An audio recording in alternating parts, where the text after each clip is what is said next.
ইমান কি জিনিস জানো? দেখো, আমি একদিন মাদ্রাসায় আসছিলাম আর কি। একদিন রাস্তায় দাঁড়িয়ে আছি, মাদ্রাসায় আসবো আর কি। রাস্তায় দাঁড় হয়েছি, গাড়ি ধরবো, বাস ধরবো আর কি। তো স্কুলের পাশে আমি দাঁড়িয়ে আছি, একটা স্কুল। স্কুলের পাশে দাঁড়িয়ে আছি। তো একটা ভিক্ষুক বসে আছে আর কি। একটা ভিক্ষুক যে ভিক্ষা করে আর কি, বসে আছে। তো ওই সময় স্কুল ছুটি হয়ে গেল। হ্যাঁ, তো ভিক্ষুকটা এইভাবে হাতটা উঁচু করে চেয়ে আছে আর কি, যে আমাকে সবাই টাকা দিবে চাইছে আর কি। তো কেউ 1-2 টাকা করে দিয়ে সবাই চলে গেল। অনেকজনে দিল না। হ্যাঁ, স্কুলের ছেলের কথা বলছি, মাদ্রাসার নয়। তো অনেক ছেলে দিল না। তো আমি তাকিয়ে আছি ওইখানে, গাড়ি একটা মিস হয়ে চলে গেল, গাড়ি ধরিনি। আমি আগে দেখবো এখানে ঘটনাটা কি ঘটছে, দাঁড়িয়ে আছি। তারপরে দেখছি যে একটা ছেলে আসলো, স্কুলের ড্রেস পরে আছে আর কি, শার্ট প্যান্ট পরে আছে। তো ওইখানে আসলো, এসে বলছে, সালাম দিল আর কি ফকিরটাকে, যে চাইছি আর কি। তো সালাম দেওয়ার পরে বলছে যে আপনি চাচা, আপনি খাওয়া দাওয়া করেছেন? ওই লোকটাকে বলছে, ভিক্ষুকটাকে, যে চাচা আপনি খাওয়া দাওয়া করেছেন? বলছে না বাবা। ভিক্ষুকটা বলছে না বাবা, আমি এখনো খাওয়া দাওয়া করিনি। তখন বৈকাল 4টা বাজে। স্কুল ছুটি হয়েছে ওই সময়। আর ভিক্ষুকটা এখনো দুপুরের খাবার খায়নি।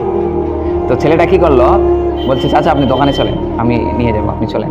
তো লোকটাকে হাত ধরে দোকানে নিয়ে গেল। আমিও পিছিয়ে গেলাম, দূর থেকে দেখছি আর কি কি করছে। তো এখানে হোটেলে নিয়ে গেল।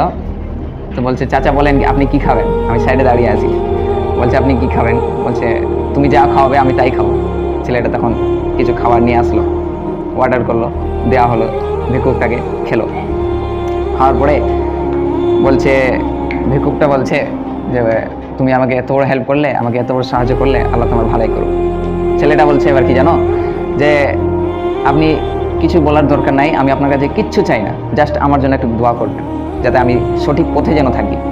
ওইটা বলছে না যে আমার জন্য একটা থার গাড়ি, এটা বলছে না। আমার জন্য একটা আইফোন থাকে, আমার জন্য একটা আইফোন হয়, এটা বলছে না। আমার যেন ধন সম্পত্তি মাল মাখতা যেন বেড়ে যায়, এটাও বলছে না। কি বলছে? সত্য ঘটনা বলছি রে, আসলে আল্লাহর কসম করে বলছি।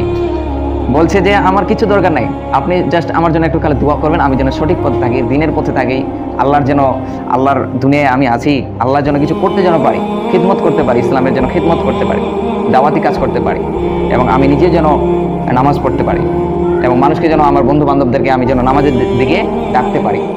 আর আমরা কেমন হয়েছি জানো? অনেক ছেলে এইখানেও মাদ্রাসায় আছে, নিজে নামাজ পড়তে যাচ্ছে না। আমি এখানে নিজে দিয়ে আল্লাহর কসম করে বলছি, আমি দেখেছি এখানে। আমাকে তো বলতে পারবে না, আমি বড় ছেলে, ছোট ছেলেদেরকে বলছে এই নামাজ পড়তে যাও, আবার যাচ্ছে না, ও নিজে যাচ্ছে না।